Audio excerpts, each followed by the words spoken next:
supervisor did something during my postgraduate studies. He ran a plagiarism test on my thesis, and to be honest, I did not pass.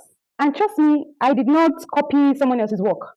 In fact, I cited all my sources properly, but I did something wrong.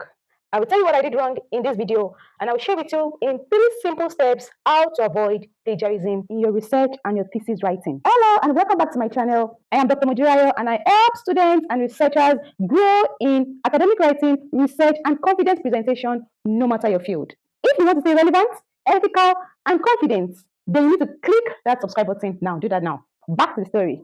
I didn't ask him to do so. He did not even tell me he was going to do it, but he did it anyways. And honestly, that decision saved me because I would have probably submitted the work like that and it would have been flagged for plagiarism. And do you know the implication? I would have been asked to go back to the drawing board. I would have been asked to go back to rewrite the thesis. Some universities will tell you go back for 3 months to rewrite your thesis with your supervisor, that your work is not credible.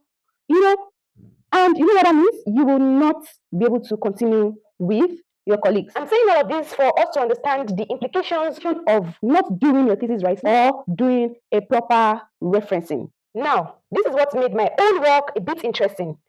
I did not do a field-based research. You know, where people go out to test samples, to distribute questionnaires, to conduct interviews, and the rest.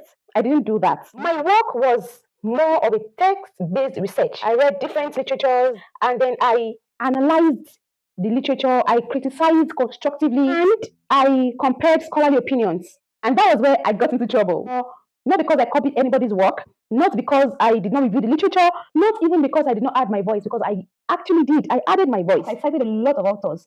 The problem was paraphrasing. I was leaning too close to the author's original words. I quoted several authors using their exact words, thinking, I have quoted them, I have cited them, that there's not going to be any problem. But clearly, there was a problem.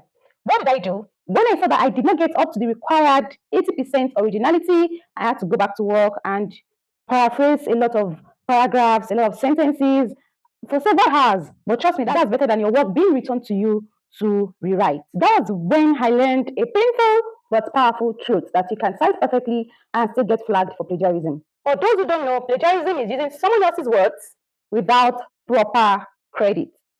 There is similarity and there is originality. Some universities require 80% originality, which means the similarity index should just be 20%. So that way, 80% of your work should come from you and 20% from other authors. So if you have anything less than 80% originality, that means that you did not pass the plagiarism check. This is usually required for a PhD research work. So how do you avoid that? Paraphrase the right way. These points cannot be overemphasized. Stop copying and pasting. I shouted right because I didn't need to get it. Stop copying and pasting. Don't copy someone else's work and paste in your work. That's not your work. That's stealing. Learn to paraphrase and do it the right way. Let me give you an instance. I wrote in my thesis, gender equity is different from gender equality. Gender equality means what is meted out to the male should be the same thing that should be meted out to the female. While gender equity is not necessarily that. It could be the same, it could be different depending on their needs. Now, if you want to write yours, don't just leave it from there and put it in your work. No, don't do that. You could twist things, you could paraphrase. You could say something like, gender equity ensures fairness and justice between males and females. Emphasizes outcomes that are fair rather than identical. By the way, I know a lot of people use AI in this century. A lot of people use artificial intelligence in this century. I hope you also know that there are tools to detect that.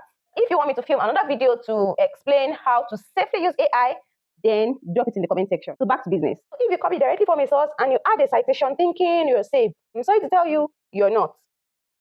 If you copy from a source, make sure you add quotation mark. If you are doing it directly, if it is verbatim, if it's exact words, word for word, then it has to be in quotation. Now, if it is not in quotation, then you have to paraphrase. That is what you're saying. Also, you should not have several quotations, long quotes here and there in your work. That's not okay. Plagiarism checker can still get it flagged, even if you cited it correctly. Quote briefly and paraphrase the others in your own words. So how do you paraphrase correctly? First, read the text, read the book, read the journal article, and make sure you understand it. Explain it in your own words, like you're teaching a friend. There's something I've noticed recently. Some students just report what others have said. There is nothing like criticizing it. There is nothing like reviewing it. No, you don't do that for literature review. When you are doing a literature review, and usually literature review is the part of your thesis that requires you to quote a lot of sources. So if you are doing that, then you need to review it. Tell us what other authors have said and how that relates to your work and the gap you want to also fill. That is, you connect it with your own argument. That is how your voice shines through your work and reduce the risk of plagiarism. Another mistake a lot of people make is waiting till the end of your thesis to compile your references. Don't do that. It's more Herculean that way. So you mean you took an idea from author A, another idea from author B, another idea from author C, and you just took a mental note. Nothing like writing it down. And you did that for a lot of sources. Let's say 50 to 100 sources. You didn't create a new document for that. You didn't create a new book for that, or a journal for that, or a specific book or a page for your references. That's dangerous because it's likely you forget these sources. So it's better as you go, as you write these sources down. Write these authors, the details, the title, if possible, the year of publication, the author's name, the title of the book, all other details needed for proper referencing. When you are taking notes, be very intentional. Know the one that is a direct quote, know the one that you paraphrase, and note your own idea. If not, you will fall for accidental plagiarism. So make sure you stay organized from the start. The third step is quote smartly. I think I mentioned it a bit the other time. If you want to use the author's exact words, then you have to use quotation marks. Use quotation marks. And remember, don't litter your work with several quotations. So here's the formula. When you quote, use quotation marks and still cite. When you paraphrase, use your own words and still cite. When you summarize, you state the main idea briefly and still cite. But here's the thing. Even after doing all of this and your paraphrasing is still too close to the original, it will get flagged. And that's why I always recommend two things. Run your work through plagiarism check before you submit. The second thing is that always understand an idea first before writing it down, before explaining it in your thesis or dissertation, as the case may be. And if after running the plagiarism check, the similarity is still high, don't panic. By the way, if you are watching and you are struggling with your dissertation, your thesis, and you need someone to help you review a topic, your literature review, your referencing style, you just need someone to help you review your thesis on a graduate project. That's exactly what we do. We have a group of scholars that will help you review your thesis no matter your field. What do you do when you notice that the similarity is still high? Don't panic. It's not the end of the world. All you need to do is review the report carefully. Usually when you run a plagiarism check on your work, usually those sections flagged will be in red. So you can easily go there and paraphrase those sections that are flagged. Then quote where it needs to be quoted properly, paraphrase the sections that need to be paraphrased properly, and that's it. Usually, it doesn't mean that you should start all over again. It just means that you need to improve your work. In my next video, I'll be talking about ChatGPT, other AI tools, and what every researcher should know about artificial intelligence tools. So I'll be stopping here. Share with your friends, your classmates, your colleagues, and don't forget to like, don't forget to drop a comment, and subscribe. Hit that subscribe button now.